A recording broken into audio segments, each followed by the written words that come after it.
시편 14편은 표제에 기록되어 있듯 다윗의 시입니다. 이 시편이 기록되었을 때 다윗이 어떠한 상황인지 정확하게 기록되어지 죄송합니다. 기록되어져 있지는 않습니다. 먼저 1절에서 4절은 하나님의 존재를 부인하는 어리석은 자들이 이 세상 가운데 가득함을 고백하고 있고요. 그리고 5절에서 7절은 그러한 어리석은 자들을 향한 하나님의 심판과 하나님을 믿는 믿음의 백성들의 최후 승리를 우리에게 노래하고 있습니다.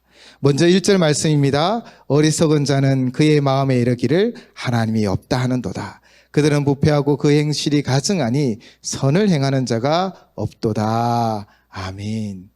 여기서 어리석은이라는 이 단어의 원어는 나발입니다. 그리고 그 의미를 찾아보면 어리석다, 바보, 그리고 악함이라는 단어의 의미를 가지고 있는데요. 이 악함이라는 의미가 쓰일 때는 불신앙적인 모습 가운데 이 악함이 드러난다는 것이죠. 본문은 어리석은 사람이 세상에 지식이 없어서 어리석인 것이 아니라 무엇 때문에 어리석다고 하냐면 바로 여호와를 알지 못하기 때문입니다. 세상에서 지식이 조금 없어서 부족한 것이 아니라 아무리 돈이 많고 아무리 지식이 많고 세상에 뛰어난 명예와 권위를 가진 자라도 하나님을 모른다면 그는 어리석었다는 것이요. 그것이 바로 어리석은 자의 정의인 것입니다. 천지를 지으시고 지금도 다스리시는 하나님을 믿지 않는 그 믿음 없음이 바로 하나님이 없다라고 스스로 말하는 자가 어리석은 자임을 오늘 성경은 우리에게 분명히 말씀하고 있습니다. 하나님 없는 세상에서 스스로 주인이 되어졌고 스스로 자신이 왕이 되어져 자기 중심적인 삶을 살아가는 것이죠. 나에게 유익이 되면 그것은 선이고 나에게 유익이 되지 않으면 그것은 악이라 정의하며 살아가는 자들입니다. 예수님께서는 마태복음 12장 35절로 이렇게 말씀하셨습니다. 선한 사람은 그 쌓은 선에서 선한 것을 내고 악한 사람은 그 쌓은 악에서 악을 내느니라. 아멘. 그 마음에 하나님이 없으니 자기가 기준이 되어지는 거예요. 그래서 내가 마음에 들면 최고가 되고 내가 싫으면 무조건 나쁜 것이 되어지는 그런 자기 중심적인 삶을 살아가고 있다는 거예요. 그래서 그 안에 악이 있기에 그는 악한 것을 내어내올 수밖에 없는 것이고 사람은요 원래 원죄로 말미암아 그 심령이 심히 부패되어져 있기 때문에 그 행위가 악할 수밖에 없다라고 성경은 우리에게 이야기하고 있는 것입니다. 그런데 오늘 본문에 대표적인 사람이 떠오를 것입니다. 사실 이 말씀이 어느 배경에서 기록되었는지는 알 수 없지만 그런데 어리석음이라는 제가 히브리어 원어를 말씀드렸잖아요. 나발. 그러면 언뜻 떠오르는 한 사람이 기억나실 것입니다. 바로 다윗의 인생사 중에 나발이라는 한 사람이 있었습니다. 사무엘상 25장에는 이 나발과 관계되어진 사건이 기록되어져 있습니다. 나발은 그의 아내 아비가일과 함께 살았었는데요. 이 성경은 마온의 한 사람이라고 이 나발을 소개하면서 사무엘상 25장 2절에는요.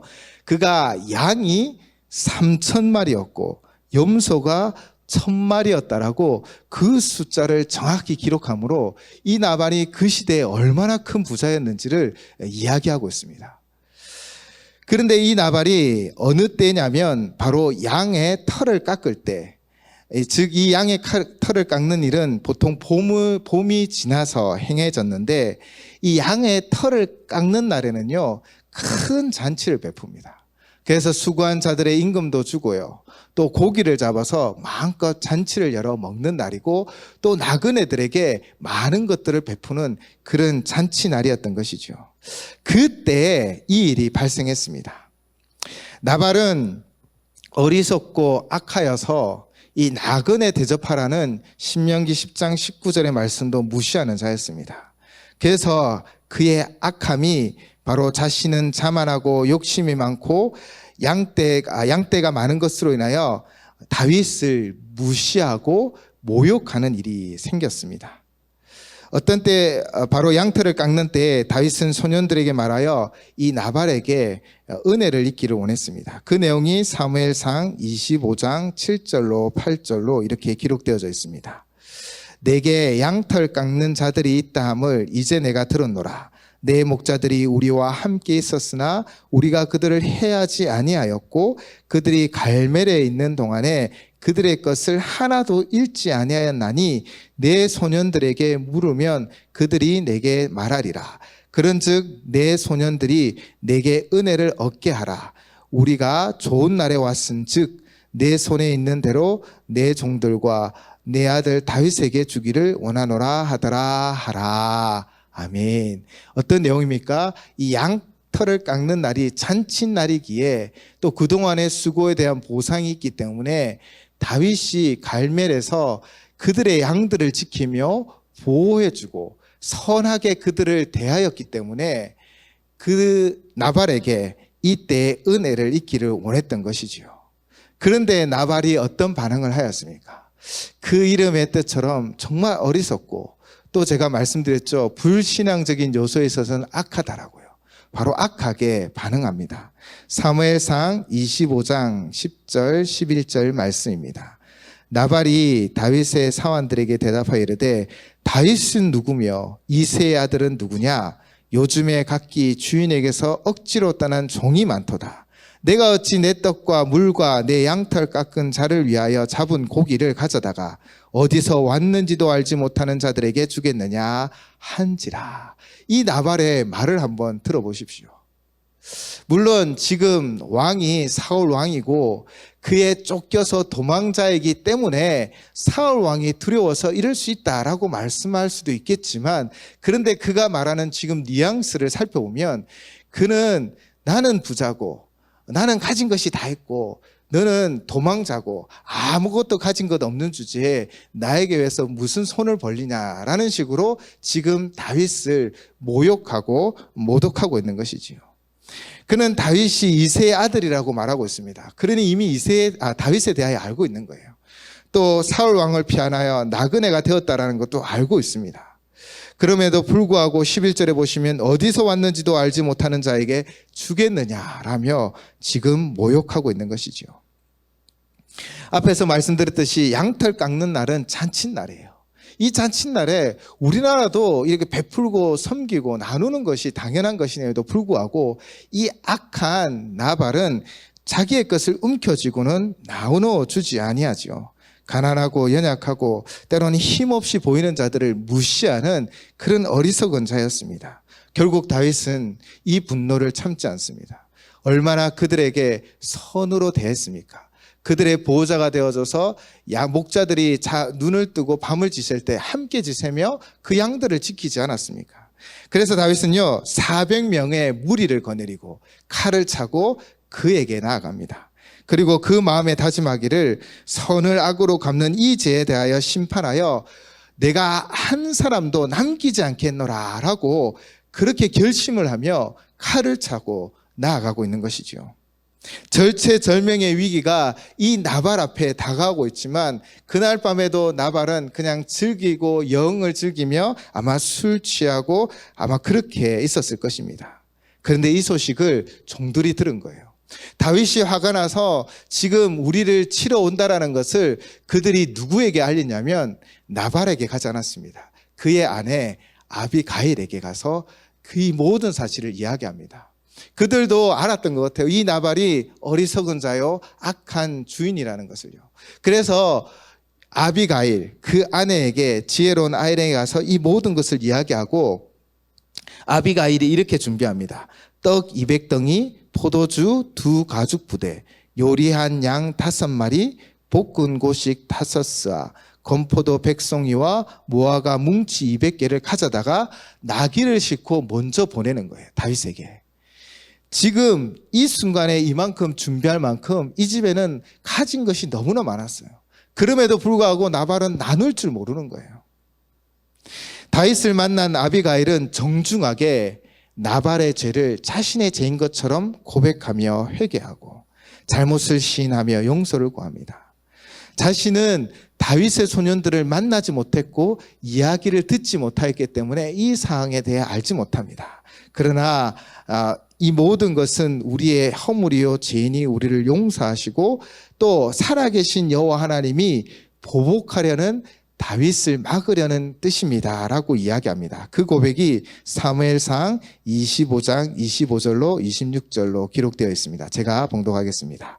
원하옵나니 내 주는 이 불량한 사람 나발을 개의치 마옵소서. 그의 이름이 그에게 적당하니 그의 이름이 나발이라. 그는 미련한 자니이다. 요종은 내 주께서 보내신 소년들을 보지 못하였나이다. 내 주여 여호와께서 살아계심을 두고 맹세하노니 내 주도 살아계시거니와 내 주의 손으로 피 흘려 친히 복복하시는 일을 여호와께서 막으셨으니 내 주의 원수들과 내 주를 해하려 하는 자들은 나발과 같이 되기를 원하나이다. 바로 지금 선을 악으로 갚은 나발을 향한 분노가 가득한 다윗에게 자신의 허물을, 자기의 가족의 허물을 고백하며 그는 말합니다. 그녀는 여호와께서 살아계심을 두고. 바로 아비가일의 지혜는 어디에서 나왔습니까? 여호와 하나님을 경외하고 그분을 향한 믿음으로부터 나온 것이지요. 하나님이 그에게 지혜를 주셔서 그 가족과 그 정도를 살려주셨던 것입니다. 그러나 나발이 왜 이렇게 많은 것들을 가졌음에도 불구하고 나누고 베풀지 못하며 다윗을 향하여 무시하고 그를 조롱하였습니까? 그는 하나님을 잃어버렸기 때문입니다. 그의 마음엔 하나님이 없어요. 내가 지금 이만한 재물이 있는데, 내가 이런 능력이 있는데, 내가 이런 부를 가지고 있는데 나를 뭐 어떻게 할 수 있는 사람이 누구냐? 그런 자만심이 결국 어리석음으로, 결국 선을 악으로 갚는 악함이 드러나게 되었다는 것이지요. 하나님이 없다 하는 자들은 결국 자신이 주인이 되거나 아니면 결국 우상이 주인이 되거나 세상 물질이 주인이 되어서 버리는 거예요. 그 빈 공간에는 무엇인가 채워지게 되어진 것이죠. 그렇게 어리석은 나발이었음을 우리는 이 사무엘상 25장을 통하여 알 수 있습니다. 그런데 성경에는 또 어리석은 자가 있어요. 누구냐면 바로 예수님이 비유 가운데 설명한 자입니다. 아마 여러분이 기억하실 텐데요. 누가복음 12장 13절로 21절에는 한 부자에 대한 비유를 기록하고 있습니다. 누가복음 12장 16절에서 19절 말씀입니다. 또 비유로 그들에게 말하여 이르되 한 부자가 그 밭에 소출이 풍성함에 심중에 생각하여 이르되 내가 곡식 쌓아둘 곳이 없으니 어찌할까 하고 또 이르되 내가 이렇게 하리라. 내 곡간을 헐고 더 크게 짓고 내 모든 곡식과 물건을 거기 쌓아두리라. 또 내가 내 영혼에게 이르되 내 영혼아 여러 해 쓸 물건을 많이 쌓아두었으니 평안히 쉬고 먹고 마시고 즐거워하자 하리라 하되. 바로 예수님이 비유 속에 이 부자에 관한 이야기를 하고 계십니다. 이 부자는 어떤 자입니까? 이 부자도 나발처럼 부했던 것 같아요. 그의 때마침 소출이 엄청 많았던 거예요. 우리가 예상하지 못한 이자가 또 주식이 뛰었거나 그런 어떤 집값이 너무 뛰어서 많은 부수입을 얻었던 것이죠. 그런데 그 사람은 이렇게 부자는 생각했던 거예요. 내가 이것이 있으니 내 영혼이 이제 평안할 거야. 내가 이것이 있으니 나는 이제 평안히 먹고 살 수 있어 라고 오직 그것들만 의지하는 어리석음을 가지고 있었죠. 그때 하나님이 그에게 말씀하십니다. 우리 누가복음 12장 20절 21절 말씀입니다. 하나님은 이르시되 어리석은 자여 오늘 밤에 내 영혼을 도로 찾으리니 그러면 내 준비한 것이 누구의 것이 되겠느냐 하셨으니 자기를 위하여 재물을 쌓아두고 하나님께 대하여 보유하지 못한 자가 이와 같으니라. 아멘. 하나님이 그 부자에게 어리석은 자여라고 말씀하셨다는 거예요. 오늘 본문 14장에 기록되어져 있는 1절에 기록되어 있는 어리석은 자와 같은 단어인 것입니다. 그도 재물로 그 마음에 가득 채워 하나님이 없었습니다. 예수님은 이 비유를요, 생명의 소유가 넉넉함에 있지 않고 아느니 탐심을 물리치라는 교훈으로부터 시작되는 것이지요. 우리의 생명과 우리의 안전과 우리의 평안은 무엇인가 많이 가진 것으로부터 시작되지 않습니다. 오직 하나님이 우리의 진정한 평안과 생명에 근원되어지는 것이지요. 사람들은 이처럼 어리석을 때가 참 많은 것 같아요. 세상의 보이는 것들이 주어졌을 때, 또 내가 뭐 어떤 능력이 있는 것처럼 느껴지고 또 무언가에 성공하였을 때 어쨌든 그 마음에 하나님 아닌 그 모든 것들, 세상 것들이 채워졌을 때 그들은 결국 어리석은 자들이 되어졌습니다. 그러나 우리가 많이 가졌다고 모든 사람이 다 어리석은 것은 아닙니다. 그죠? 또 아무것도 없다고 해서 지혜로운 것도 아니더라고요.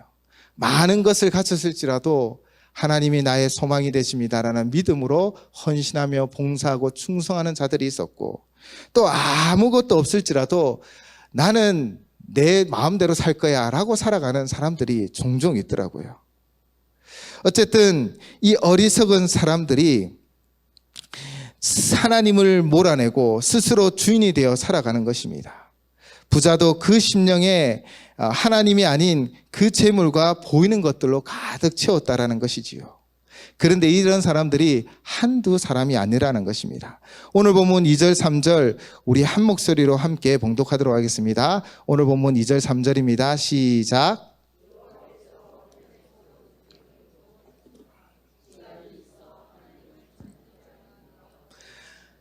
다 치우쳐 함께 더러운 자가 되고 선을 행하는 자가 없으니 하나도 없도다. 아멘. 소수가 아니라 다수라는 거예요.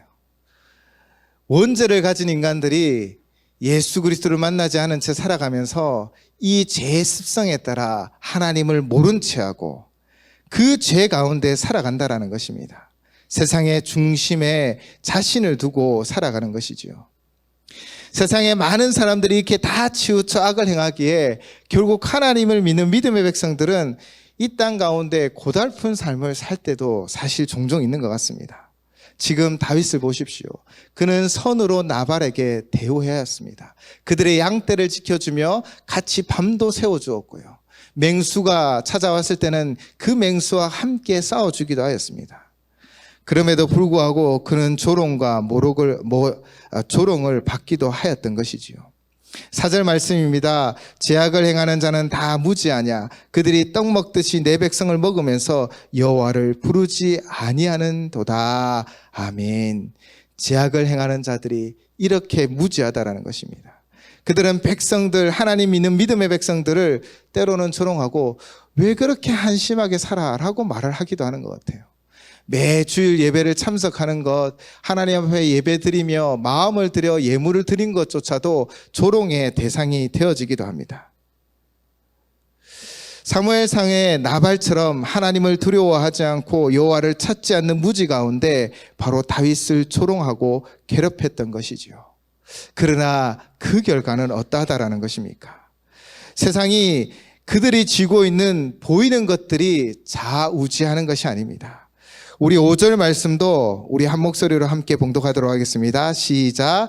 그러나 거기서 그들은 두려워하였으니 하나님이 의인의 세대에 계심이로다. 아멘. 새 번역은 5절을 이렇게 번역하였습니다. 하나님이 의인의 편이시니 행악자가 크게 두려워한다. 원어에는 두려워하다가 두 번이 기록되어져 있어서 새 번역에는 크게 두려워한다라고 해석하고 있죠. 하나님은 누구의 편이십니까? 하나님은요, 여호와를 의지하는 자의 편이십니다. 내가 무엇인가 많이 없어도 내 능력이 부족해도 오직 여호와 하나님을 의지하는 자에게 편이 되어주시고 힘이 되어주시고 능력이 되어주신다라는 것입니다. 결국 그들은 보게 되어질 것입니다. 하나님 백성이 승리한 깃발을 들고 개선장군처럼 나아가는 것을요. 하나님께서는 사울의 시대는 그 문을 닫으시고 바로 다윗의 시대의 문을 활짝 열어 그 약속대로 통일왕국의 위대한 왕으로 또 그 가문을 왕의 가문으로 만들어 가셨습니다. 나발은 어리석음으로 다윗을 대하였지만 그를 부끄럽게 하였지만 그러나 하나님이 그의 피난처가 되어주셨습니다. 다윗이 아비가일을 만나고 돌아간 후에 다음 날 아침 그의 아내 아비가일은 나발에게 어제 저녁에 있었던 일을 이야기해 줍니다. 400명의 용사들이 칼을 차고 우리 가정을, 우리 종들을 죽이려고 하였습니다. 그때 나발은 성경의 말씀에 보면 몸이 돌같이 굳어졌답니다. 아마 두렵고 떨림으로 그의 몸이 굳어졌던 것 같습니다. 그리고 그의 최후가 어떠하였습니까? 사무엘상 25장 38절은 이렇게 기록하고 있습니다. 한 열흘 후에 여호와께서 나발을 치심에 그가 죽으니라. 아멘. 사랑하는 성도 여러분, 때로는 하나님이 없다 하는 자들이 득세하는 것 같고, 그들이 세상 지식과 지혜와 능력과 권위와 명예와 그 힘으로 우리를 짓누르는 것 같지만, 그러나 누가 승리합니까? 누가 이 세상을 견디며 이기며 승리합니까? 결국에는 여호와 하나님을 의지하는 자입니다. 세상의 모든 것들은 다 있다가도 없는 거예요. 사실 욥도 그렇잖아요. 욥도 그의 소유가 어떠했는지 정확하게 기록하는 것처럼 세상 모든 것을 가진 정말 가장 큰 부자였습니다. 그러나 한순간에 모든 것을 잃어버린 그런 일들이 그에게 발생하였잖아요. 우리의 세상 모든 것들은 그런 것입니다. 보이는 것들, 우리가 쥐고 있는 것들은 영원하지 않습니다. 그것은 다 우리 손에 쥔 모래처럼 다 흘러가고 바람에 사라져 버리는 것이지요. 그러나 누가 승리합니까? 오늘 본문 6절 말씀입니다. 너희가 가난한 자의 계획을 부끄럽게 하나 오직 여호와는 그의 피난처가 되시도다. 아멘. 가난한 자들의 계획을 부끄럽게 하지만 여호와가 그들의 피난처가 되어 주십니다. 복음을 들고 나아갔던 수많은 하나님의 백성들, 그들이 가는 곳곳마다 어려움을 당하기도 하고 정말 때로는 생명의 피를 흘리기도 하였지만, 그러나 하나님이 그들의 피난처가 되어주셔서 결국에는 그곳에 하나님의 나라가 서게 하셨습니다. 때로는 우리가 당하는 어려움과 힘듦이 있지만, 그러나 하나님은 이 어려움과 힘듦을 그 환난 가운데 피난처가 되어주시고 힘이 되어주셔서 길을 열어주실 줄을 믿습니다. 우리는요, 어리석은 자가 되어서는 아니 됩니다. 하나님이 없다, 세상 것이 최고야, 또한 내가 보이는 것을 의지하고 이것만 있으면 나는 성공할 수 있어 라는 그런 어리석음에 빠지지 마시고요, 오직 여호와 하나님, 우리의 진정한 피난처가 되어주시고 우리의 도움이 되어주시고 우리의 힘이 되어주시는 여호와 하나님만을 의지하며 나아가셔야 합니다. 1967년에 이스라엘 총리로서 여성 정치가가 있었습니다. 그는 중동의 평화를 위하여 많은 애를 썼었는데요, 누구보다도 열심히 살아서 국민들을 더 잘 살고 안전하게 하기를 원했죠. 그녀의 이름이 골다 메이어입니다. 그녀가 죽은 후에야 12년 동안 그녀는 백혈병을 앓고 있었다는 사실도 알게 되었습니다. 골다 메이어는 자기 안에 콤플렉스가 있었어요. 자기 약점이 있다라는 것을 알고 있었어요. 그게 무엇이냐면 그 얼굴에 대한 콤플렉스가 있었대요. 다른 사람들과 비교해서 그녀의 얼굴에 대한 자신감도 없고, 그래서 그녀는 이렇게 고백합니다. 저는 제 얼굴이 못생긴 것을 참으로 다행스럽게 생각합니다. 저는 일반적인 다른 사람과 비교해 보았을 때 너무나 못났기에 열심히 기도했고 정말 최선을 다해 공부했습니다. 나의 일어난 연약함은 나에게뿐 아니라 이 나라에도 무한한 도움을 주었습니다. 우리의 약점과 실망은 곧 하나님의 부르심입니다. 우리가 때로는 우리 인생 가운데 컴플렉스가 있고 약점이 있을 수 있어요. 그것 때문에 뒤로 물러서는 것이 아니라 우리가 그럼에도 불구하고 여호와 하나님만을 의지하며 나아갈 때 하나님은 우리를 강하게 들어 쓰시는 거예요. 우리가 세상에서 좀 무엇인가 부족할 수 있습니다. 또 공부한 것이 조금 작을 수도 있어요. 또 내가 지금 가지고 있는 것이 작을 수 있습니다. 그러나 우리가 여호와 하나님만을 의지하며 한 걸음 한 걸음 나아가면 하나님이 어리석은 자를 쓰는 게 아니에요. 세상 권세, 세상 능력, 세상에 많은 지식을 가진 자를 쓰는 것이 아니라 바로 여호와 하나님만을 의지하는 자를 하나님이 그의 피난처가 되어주시고 그의 도움이 되어주셔서 세상 끝까지 하나님의 역사를 이루어가게 하신다라는 것입니다. 사랑하는 성도 여러분, 우리는 어리석은 자가 되지 않아야 합니다. 제가 말씀드렸죠. 우리가 가난하고 힘들어도 때로는 어리석은 자들이 될 수 있어요. 내가 볼 때 지금 이것만 있으면 나의 도움이 될 것 같아, 이 친구가 나의 도움이 될 것 같아 라고 생각하는 순간 우리는 어리석은 자의 자리에 가게 되어집니다. 그러나 우리가 여호와 하나님의 살아계심을 믿고 하나님만이 나의 힘이 되어 주십니다. 나의 연약함이 있고 부족함이 있지만 오늘도 주님과 함께 하나님의 일들을 감당하기 원합니다 라고 고백하며 기도하며 나아갈 때 하나님은 홍해의 길을 여셨듯 우리의 길을 열어주실 줄을 믿습니다. 그래서 7절로 이렇게 고백하고 있습니다. 이스라엘의 구원이 시온에서 나오기를 원하는도다. 여호와께서 그의 백성을 포로된 곳에서 돌이키실 때 야곱이 즐거워하고 이스라엘이 기뻐하리로다. 아멘. 다윗은 이스라엘의 구원이 시온에서 나온다고 합니다. 이 시온은 예루살렘이고요. 그 당시 다윗성에는 바로 하나님의 언약궤가 있었지요. 바로 하나님께서 우리를 구원하실 것이다 라고 말합니다. 우리가 때로는 세상에서 포로된 곳같이 세상에 우겨싸움을 당하고 어려움을 당할지라도 그 포로된 곳에서 우리를 구원하여 주시는 분이 누구이십니까? 바로 우리 하나님이십니다. 우리가 하나님을 의지하며 신뢰하며 나아갈 때 우리 안에 즐거움과 기쁨이 회복되어지고 하나님의 승리를 맛보게 되어질 줄을 믿습니다. 우리 이 찬양의 고백을 하나님께 드리려고 합니다. 이 찬양의 가사는요, 하나님은 우리의 피난처가 되시며, 앞에 나와서 함께 우리 찬양 드리도록 하겠습니다.